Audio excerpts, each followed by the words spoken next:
Jarrett Allen, on peut commencer par celui-ci. Je te fais le topo avant de te lancer.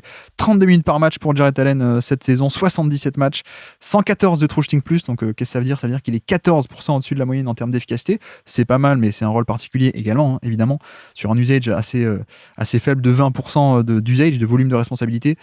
Et c'est vrai que pour te lancer, même si Cleveland, collectivement, ça n'a pas toujours été fabuleux, lui, on est encore sur une top saison de Jarrett Allen, en fait.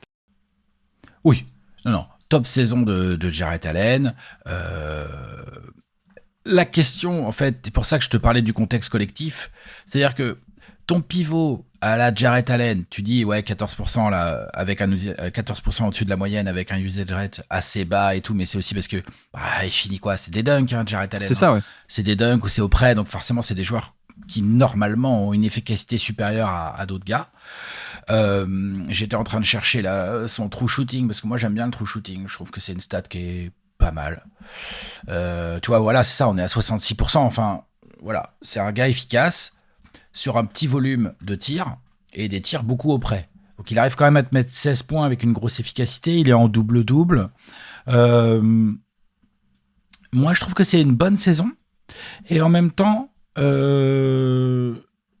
a eu encore une fois, un peu à l'image des playoffs qu'on avait vu la saison d'avant où les Cavs se font sortir par les Knicks, on a eu régulièrement l'impression qu'il avait peut-être du mal à trouver son poste, à trouver son vrai rôle avec Evan Mobley. Après, c'est peut-être dû au coaching aussi de Bickerstaff, qui est pas forcément le plus grand génie tactique pour faire jouer comme ça deux gars qui devraient peut-être les deux être pivots ensemble. Peut-être aussi c'est le fait que Evan Mobley space pas assez offensivement. Enfin, tu vois, c'est pas que de la faute de Jarrett Allen, mais pour moi, ça l'a un petit peu desservi. Et les Cavs ont encore eu une très bonne défense collective, et Jarrett Allen y est pas pour rien. Mais c'est pour ça que je l'ai derrière DeRozan, alors que les Cavs sont quand même une largement meilleure saison que les Bulls, et avec une grosse défense dans laquelle Jarrett Allen n'est pas pour rien. C'est que il y a eu des moments, notamment en playoff cette année, où quand ça allait mal pour les Cavs,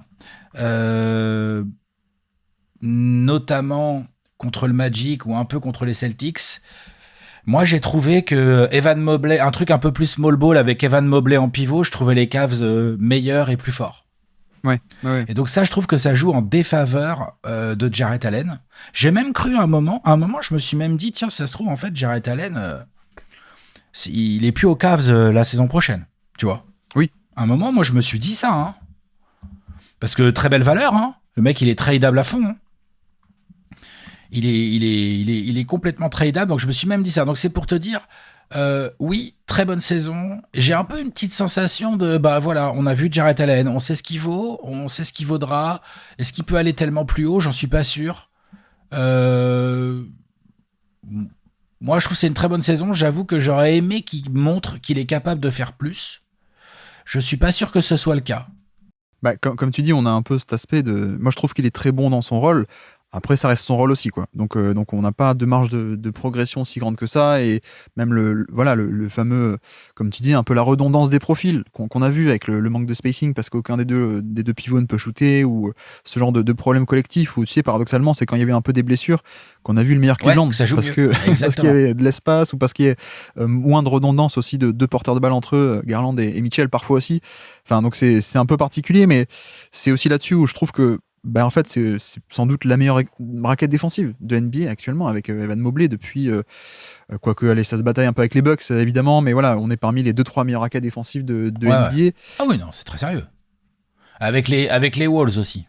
Oui, t'as raison, c'est vrai que j'ai oublié. Quand même. Les Wolves sont pas les oubliés, mais ouais, carrément, je suis d'accord. Avec en plus l'avantage que les deux sont assez... Enfin, tu les mets les deux ensemble défensivement, ça marche très bien. Mais en plus, tu as ce côté où tu peux à chaque fois avoir soit l'un, soit l'autre, quoi. Soit Evan Mobley un peu en seul défenseur sur le terrain, plus des shooters autour, et ça marche bien défensivement, mais pareil avec Jarrett Allen. Donc ça, j'aime bien.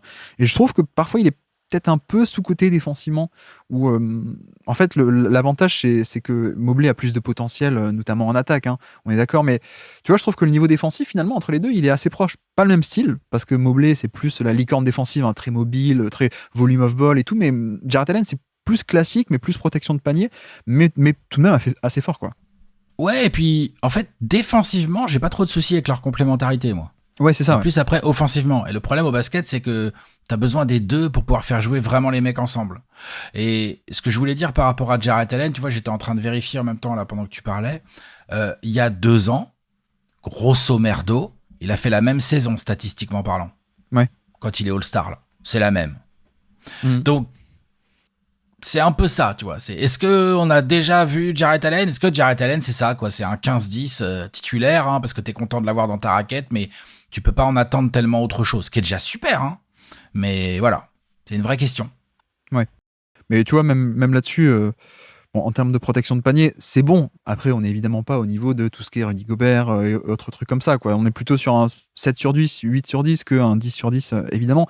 Mais c'est sympa. Et ce que j'aime aussi, c'est que je trouve qu'il va un peu au-delà de son profil. Tu vois, si on devait dire, il y a un moule un peu classique du pivot rim protector, je trouve qu'il s'échappe un peu de ça parce qu'il est un peu mobile quand même. Hein. Il est même plutôt pas mal mobile. Cette saison, on l'a vu tester parfois sur un peu des switches, un peu des edges, donc un peu plus de mobilité loin du panier. Parfois même, j'ai un souvenir de match contre les Clippers par exemple, où tu as des possessions, il défend Kawhi Leonard dès le début de la possession, ou alors contre Tatum aussi parfois.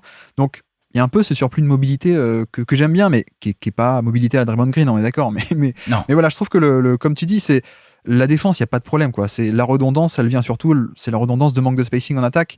Et c'est vrai que là-dessus, bon, là aussi, moi je trouve qu'il a développé un passing intéressant, on va dire. Tu vois, il a Vite fait. Mais oui, il essaye. Je suis d'accord. c'est pas de la pure création, mais au moins il devient un peu plus fonctionnel, alors qu'avant c'est juste donne la balle et donne, quoi. Alors que maintenant, il peut faire un peu de jeu de main à main, bon, c'est pas la folie, mais il y a un peu de ça, donc on gratte de la valeur un peu partout au fur et à mesure des années. Je pense qu'on est dans son prime, hein, clairement. Ouais, mais il a quel âge? Il est pas vieux, hein, Jarrett Allen? Quel âge il Non, a, c'est ça, ouais. Il a même pas Quel âge 30 il a? ans. Hein. Attends, Donc, 26 ans? Ouais, 26 ans. c'est ça, ouais, tout à fait. Après, voilà, tu vois, 82% de ses paniers sont assistés, par exemple. Donc, on est vraiment sur un pur finisseur. Bien sûr. Mais Jarrett Allen, tu le sers pas aussi, au quoi. poste ou tu le sers pas en tête de raquette pour qu'il score. Hein, ça, C'est sûr, ça, ouais, hein, tout à fait. Bien sûr.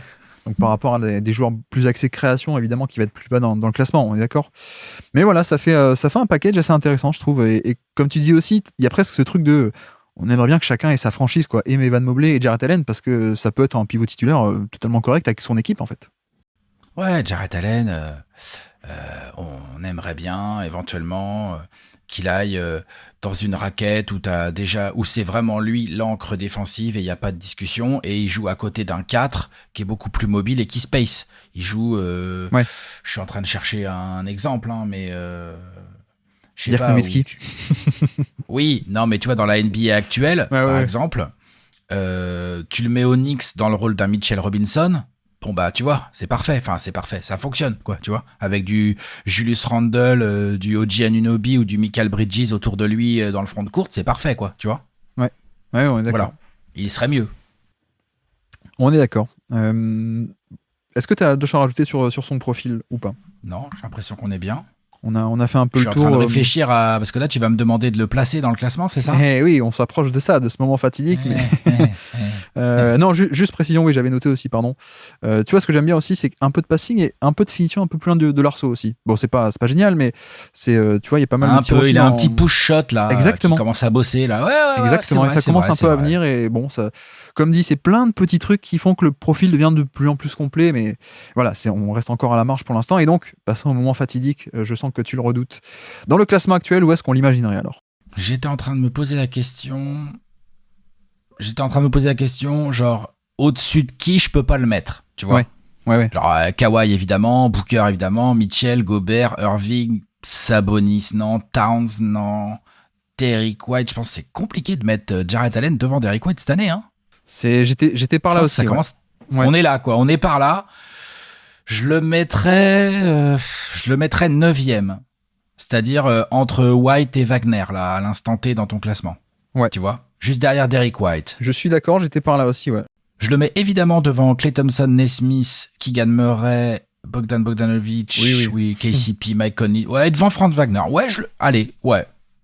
Je suis d'accord. C'est un peu ce truc de. Bon, moi, je pondère pas mal à tout ce qui est protection de panier, etc. Donc, je l'aime bien, mais en même temps, c'est vrai que tu vois, Derrick White, Wagner, il y a quand même de la création un peu balle en main, quoi. Et ça a de la valeur aussi.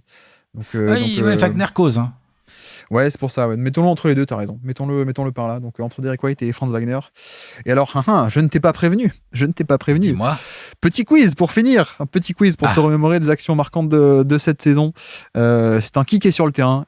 Est-ce que tu peux me citer des joueurs sur le terrain au moment de cette action? Nous sommes le 8 janvier 2024. Et c'est un bloc, un contre Wembanyama. Je ne sais pas si tu t'en souviens de cette action. Est-ce que tu es capable de citer des joueurs sur le terrain au moment de cette action de Jarrett Allen sur Wembanyama? Jarrett Allen et Wembanyama. Ça marche. Tu m'as dit c'était quelle date? 8 janvier? 8 janvier, ouais. Oh, allez, il y avait Donovan Mitchell. Tout à fait. Il y avait Max Truss. Il n'est pas sur le terrain, non. Si, pardon, oui, il y est. T'as raison, pardon, excuse-moi, il y est. La logique voudrait qu'il y ait, par exemple, Devin Vassell sur le terrain. Vassell est sur le terrain, ouais, tout à fait, exactement. Ok. Keldon Johnson? Keldon Johnson est sur le terrain, oui, c'est classique. J'ai de la chance. Caris LeVert? LeVert est sur le terrain, tout à fait. Ouais. Magnifique. George Niang? Pas de George Niang, mais plutôt un défenseur. Ah. Qui n'a pas de contrat d'ailleurs actuellement. Toujours pas. Mais qui est un défenseur drafté assez haut par Cleveland. Pas trop de shoot. Pas trop. Ah oui, Okoro. Exactement, Isaac Okoro, tout à fait. Et après, de l'autre côté, si je te dis Robert Lewandowski comme indice, ça te parle ou pas ça? Jérémy Sohan? Exactement, Jérémy Sohan pour la Pologne, bien sûr. La connexion, dis donc. La connexion polonaise. Il y a des gens qui sont un peu Jones et il y en a qui sont à l'inverse. Très Jones. Très Jones, tout à fait. Magnifique. Bien, jeu de mots, je valide. Tu valides, et ben voilà, on a les 10, parfait. Ça va, je t'ai pris un peu par surprise, mais tu...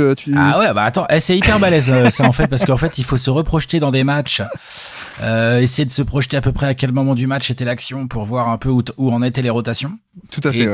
Et connaître les effectifs, qui n'est pas toujours facile. Tu as moins paniqué que d'autres qui parfois sont pris par surprise et c'est la panique totale, mais là on voit le professionnalisme de Alex de Trash Talk évidemment.